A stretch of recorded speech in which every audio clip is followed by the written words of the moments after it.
Hello, welcome back. If you're new, my name is Isabel, and I consider myself like a pretty creative type of individual. I do a lot of different type of things. I talk about it in my channel. I'm a martial artist, I'm a business owner, I do beauty related services. And on top of it, there's a lot of other things in there as well that I am exploring as well as sharing here.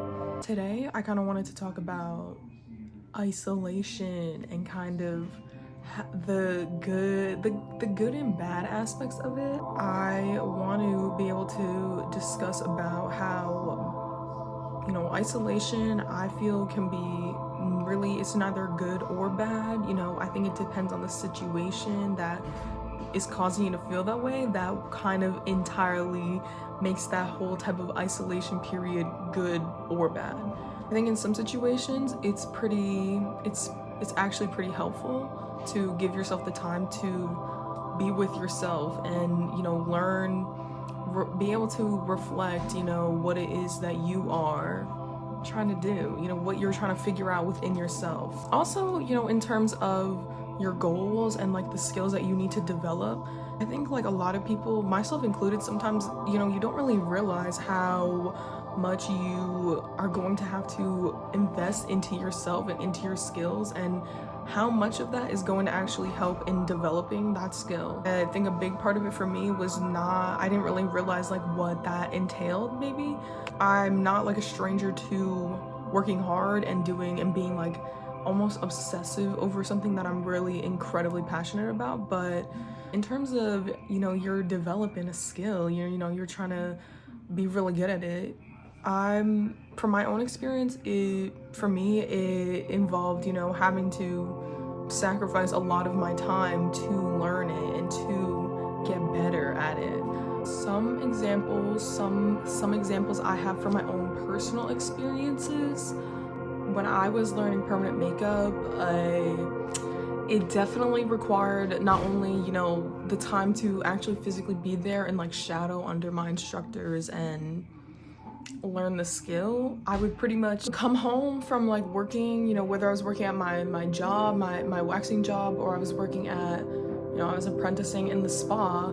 I would come home at night and I would have like my little skin, my sheet of skin, of like fake skin, and I would like do my little setup, and then I would pretty much, if I could get an hour and a half, even 2 hours in, I'd be really happy with myself. So I did that for months. I used to have a little like travel box for all my permanent makeup stuff, so I would pretty much take it with me everywhere. If I like babysat places, I remember like my aunt, I would babysit with my cousin, and I would, if he was doing his own thing, I would do my thing for a little bit. So stuff like that, I guess. Like anytime I could find the time to do it and I knew I could sit down and do it for a little bit, that's what I would do. And like I said, I did that for months, to be comfortable, holding the needle, getting, the line work real nice and whatnot. And again, that's for like my job, more of that stuff. Even to this day, I'm still trying to give myself, making the time to make sure that I'm still, keeping up on the skill, make sure that everything's still like in check. Another example that I have, obviously I can go into my MMA career. When I first started training, I was, probably doing around like 3 times a week, 2-3 times a week. And I go for like an hour, 2 hours. And over time, as I got more into it, it progressively increased. So, I was going 3 times a week. From 3, kind of went to like 4. Then it was like 5. So there was a point where I was going 5 days a week minimum.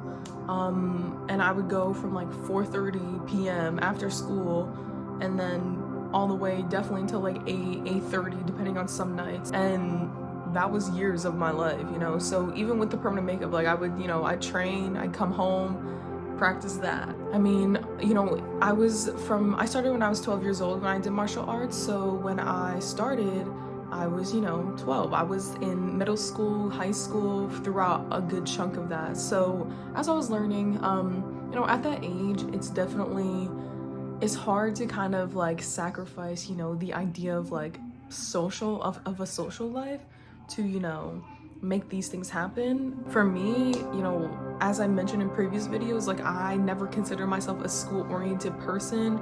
I really felt like the things that I was learning and even the people that I was surrounded by were just not genuine to how I felt. And I guess truly, like, I really didn't resonate. I just didn't resonate with what was going on and how people felt and, you know, the things that everybody wanted to do. I really struggled with that idea of wanting to do what everyone else does, I guess, you know, not to sound like that, but I think I've always kind of been the type where if everybody's going left, I'm gonna go right. Just because, you know, no one else is going, why not? I gotta know why. I do remember, you know, in school, like there were, you know, school dances, there were school events, you know, after school activities, and I just kind of told myself I didn't do any of that.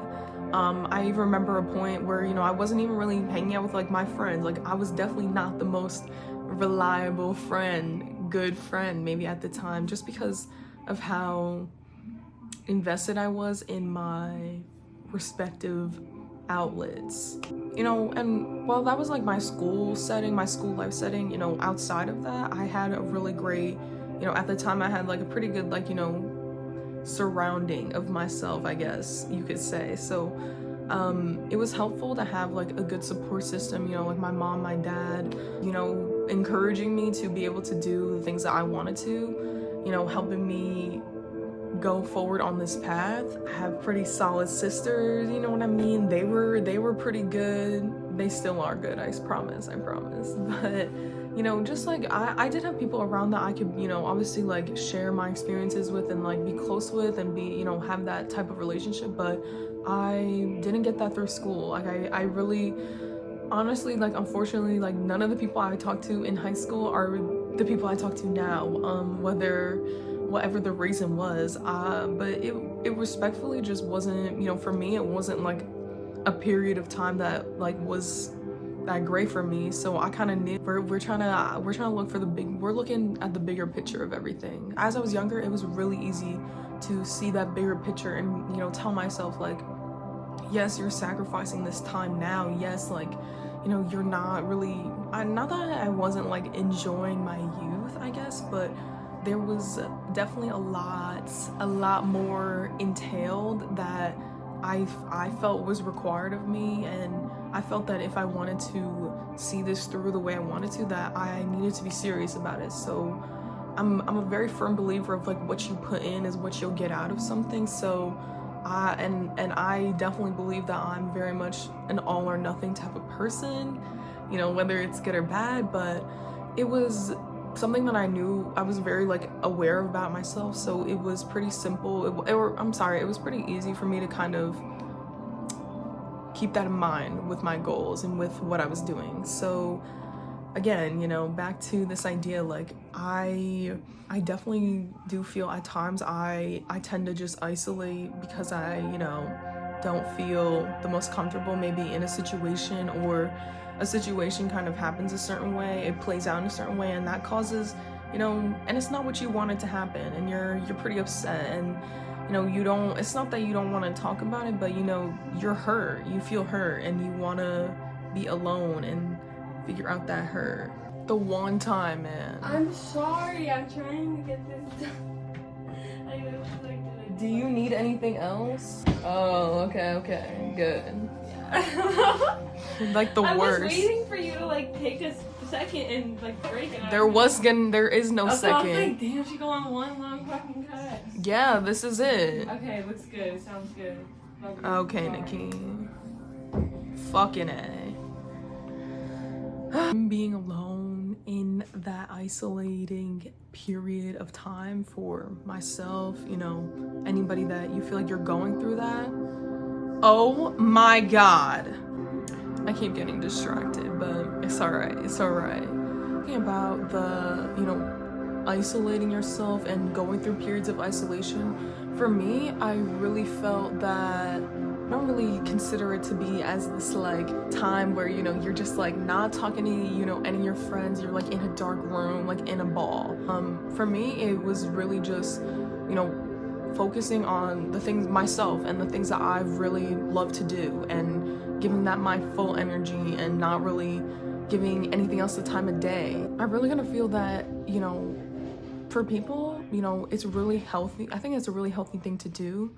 And I think that not a lot of people are actually comfortable with themselves in a way that they can sit with themselves, sit with their thoughts, and then, you know, execute maybe it is what they want to do. For me, like I said, I would take the time to really hone in on my goals and really hone in on the things that I really enjoy doing.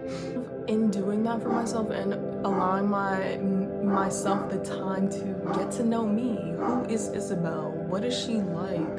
Who does she want to be? What does she have to do to be like that? It helped me learn how to be better in my friendships. You know, it helped me learn a lot about, you know, what I want to be like for relationships and everything, how to be better in every aspect, how to be a better version of myself in every aspect of my life and give more into those relationships and situations. If you feel like, you know, and there's a difference because like I kind of just said, like there are times where, you know, people, isolation, you know, isolating yourself can be kind of like a really negative thing, and I definitely think it can be if you use it to, you know, feed into your more destructive patterns, your destructive type of ways and habits that don't actually benefit you and help you get to where you want to be, help you reach your goals and whatnot. Through learning more about myself and the person that I am and accepting that and being okay with it, it allowed me to improve on all aspects of my life and improve the relationships I created, the situations I would put myself in and be in. And in that too, I actually was able to learn like what it is that I look for in other people and what it is that I look for that, you know, in others that I think would help in a mutual way, or even like, not to say that we're looking for what people can give to you, but more of like, how can this connection, you know, benefit the both of you and how can it help you guys grow even more? So everybody is texting me right now on my fucking phone. The one time, usually I can do this in like no interruptions. Today, you know, in talking about, you know, being alone and being by yourself, everybody is texting me right now. So I think that's kind of funny. Take the time to be with yourself. Sit with your thoughts for a little bit. Kind of think about yourself. Like I was saying before, sometimes I'll sit there and talk about myself as a external type of thing. You know, who is Isabel? What does she do? What is she like? What does she want to be? Do that for yourself. Try to sit there and, you know, ask yourself those questions. Visualize what it is that you want to think about. That you want, you know, what kind of answers you're looking for. And you will be pretty surprised. I think you will be pretty surprised about, you know, the outcome, the answers that you get from yourself. I definitely was. I definitely surely was. But in talking about your skills, you know, going back to that again, you know, if there's stuff you want to do, you have a skill you're trying to learn, sacrifice the time now to learn the skill. Put all your effort into it. Learn everything you need to know about it and go from there. Trust. You will, as you learn more, it becomes natural. And not to say that you won't be putting as much time into it, but because of all the work that you put into it, there is no need for all the extra prep and all that extra, that work is already there. All of that is already there for you. So it becomes something you can just pick up and you're good. That's how I feel with like so many things now. You know, I'm not necessarily, you know, I do feel that there's so many things that I've done, and, you know, if I needed to, could pick it right back up, you know, from the years and the months, you know, the time spent putting the time into it, the practice. It's really all about your consistency with trying to learn something and, you know, actively trying to put action behind it. That, I think, is what will always separate you and will always, you know, help you progress in a better way. and that is the way. I hope you enjoy. Stay tuned for the next one.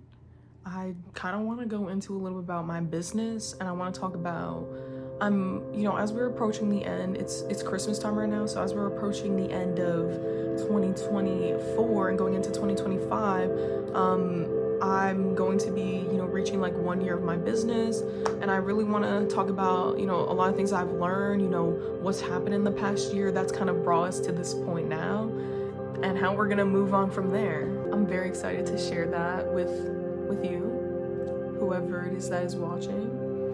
And there you go. I hope you have a great day. You got this.